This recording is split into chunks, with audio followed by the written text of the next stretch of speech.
প্রায় 2000 শতাংশ জমি আলু লাগাইছি, অনেক টাকা মারি গেছে, আলু বেচতারে নাই।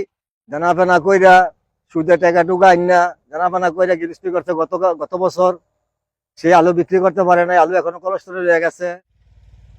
আলুর রাজ্য হিসেবেই পরিচিত মুন্সিগঞ্জ। বছরের পর বছর এই জেলায় কৃষকদের ভরসা একমাত্র আলু। কিন্তু উৎপাদন বাড়লেও ন্যায্য মূল্য না পাওয়ায় বারবার লোকসানের মুখে পড়ছেন আলু চাষিরা। এই সংকট থেকে বেরিয়ে আসতেই আলুর একক চাষের বিকল্প খুঁজছে কৃষি সম্প্রসারণ অধিদপ্তর। মুন্সিগঞ্জ জেলায় প্রতি বছর প্রায় ৩৫ থেকে ৩৯,০০০ হেক্টর জমিতে চাষ হয় আলু। ২০২৫ সালের এক প্রতিবেদনে দেখা যায় মোট ৩৪,৭৫৮ হেক্টর জমিতে আলু আবাদ হয়েছে। কিন্তু অতিরিক্ত উৎপাদনের কারণে অনেক সময় বাজারে আলুর দাম পড়ে যায়, ফলে ক্ষতির বোঝা বইতে হয় কৃষকদেরই।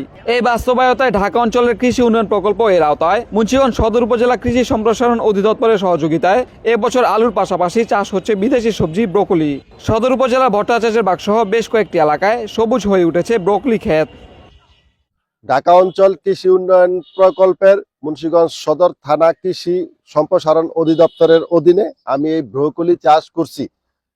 তারা আমাকে এই ব্রোকলি চাষ করার জন্য আগ্রহ করাইছে। আমি 20% জায়গার উপরে এই ব্রোকলি চাষ করছি এবার।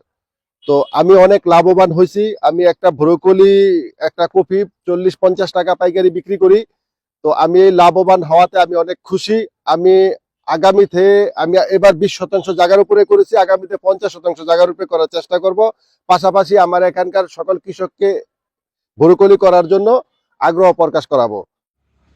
শুধু ব্রোকলি নয়, গাজর এবং সানশাইন জাতের আলু চাষেও কৃষকদের আগ্রহ বাড়ছে দিন দিন। বজ্রযোগনী ইউনিয়নের গুহপাড়া এলাকার কৃষক মোহাম্মদ রাকিব 20% জমিতে চাষ করেছেন সানশাইন জাতের আলু। একই এলাকার কৃষক মোহাম্মদ রেজাউল করিম 21% জমিতে পেঁয়াজ চাষ করে নতুন সম্ভাবনার কথা ভাবছেন। আর পুকুরপাড়া এলাকার নারী কৃষক আনোয়ারা বেগম প্রথমবারের মতো 20% জমিতে গাজর চাষ করে লাভের আশে বুক বাঁধছেন।